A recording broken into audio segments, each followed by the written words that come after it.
सम्पांसुं तव चरणपङ्केरुहभवम् विरिञ्चि सञ्चिन्वन् विरचयति लोकानविकलम्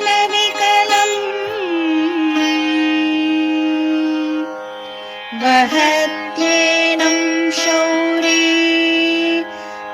गतमपि सहस्रेण शिरसा हरत्संशुद्ध्यैनं भजति बसितो भूलनविधिम्